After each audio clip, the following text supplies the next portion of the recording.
मुर्दाबाद मुर्दाबाद, जिंदाबाद जिंदाबाद, जिंदाबाद जिंदाबाद, जिंदाबाद जिंदाबाद, जिंदाबाद जिंदाबाद, जिंदाबाद जिंदाबाद, जिंदाबाद जिंदाबाद।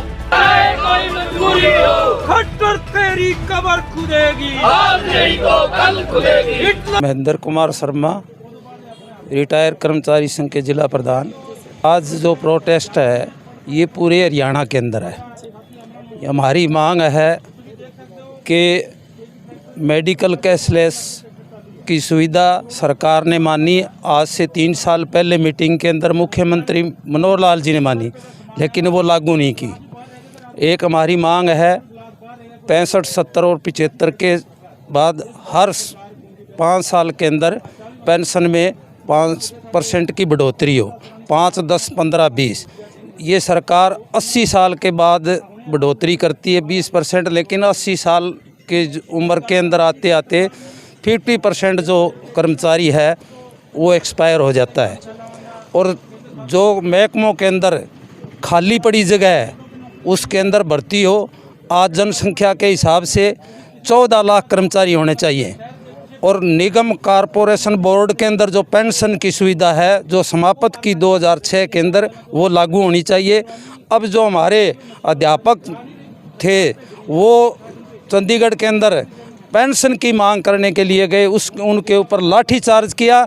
उसकी हम कड़े शब्दों में निंदा करते हैं और सरकार को चेतावनी देना चाहते हैं कि उनसे बातचीत करे, बातचीत करके। और हरियाणा सरकार पेंशन सुविधा जो पंजाब ने लागू की है, हिमाचल ने लागू की है, राजस्थान ने लागू की है, उसी तर्ज के ऊपर पुरानी पेंशन लागू की जाए।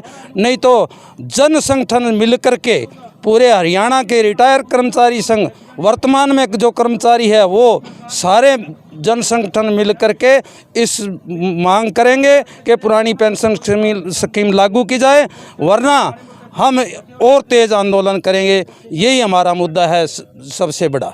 क्या करती है सरकार, वो सिर्फ अखबारों में बयान देती है, लागू नहीं करती उसको। हमारी बात हमने बता दी कि मेडिकल कैशलेस की सुविधा जो हमने मांग की आज से 3 साल पहले, मुख्यमंत्री जी ने माना, लेकिन आज तक वो लागू नहीं हुई, उसका नोटिफिकेशन जारी नहीं हुआ।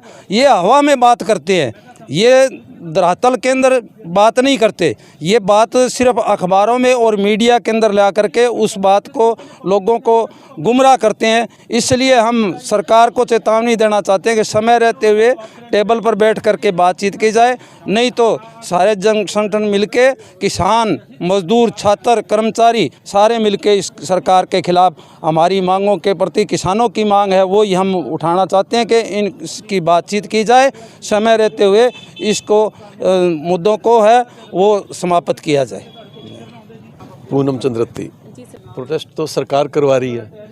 जब उन्होंने इन प्रिंसिपली बात को मान लिया कि ये जो इनकी मांग है वो जायज़ है, क्या कोई सी भी प्रकार की बीमारी हो हम जाके दाखिल हो जाएं और हमारा इलाज हो जाए, पैसे सरकार भर दे, कैशलेस व्यवस्था की जाए।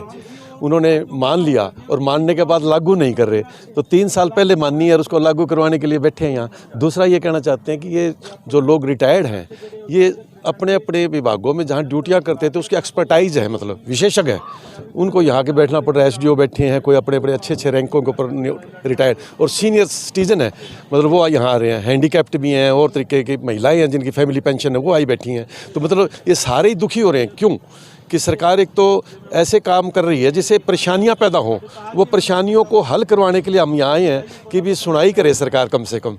तो हम सरकार से पुनः मांग करते हैं कि जो उन्होंने इन प्रिंसिपली बात को मान लिया उनको वो तेज़ी के साथ लागू करे ताकि उसके परिणाम सामने आए। वो परिणाम नहीं आ रहे। एक हम और मांग करना चाहते हैं कि यहाँ जो संदीप मंत्री है जिन्होंने सरकार का नारा है बेटी बचाओ बेटी पढ़ाओ का, और वो महिलाओं के साथ छेड़खानी करते हैं, FIR दर्ज है, और उसके लिए मुख्यमंत्री जी जो विधानसभा में बात कर रहे हैं ना कि भाई मैं इसका इस्तीफा नहीं लूँगा, ये हम समझते हैं बहुत गलत है। कल ही हम देख रहे थे TV के अंदर भी कोई जहाज़ में से उतार रहे हैं जिसके खिलाफ भी FIR ही दर्ज थी और उसका कोई सरकारी आदेश नहीं था, कोई कोर्ट का आदेश नहीं था कि गिरफ्तार किया जाए। उनके ऊपर तो कार्रवाई कर रहे हैं, और जिनके ऊपर मंत्री के खिलाफ FIR है उनके लिए प्रोटेक्शन के अंदर आ रही हैं। तो हम कह रहे हैं ये गुंडागर्दी बंद होनी चाहिए और आपको महिलाओं के प्रति न्याय करना चाहिए। अगर नहीं करेंगे तो लोग सड़कों के ऊपर आएंगे। मैं ये कह रहा था कि सरकार आमंत्रित कर रही है इन चीज़ों के लिए, तो सरकार को अपने एटीट्यूड के अंदर सुधार करना चाहिए, यही कहना चाहता हूँ।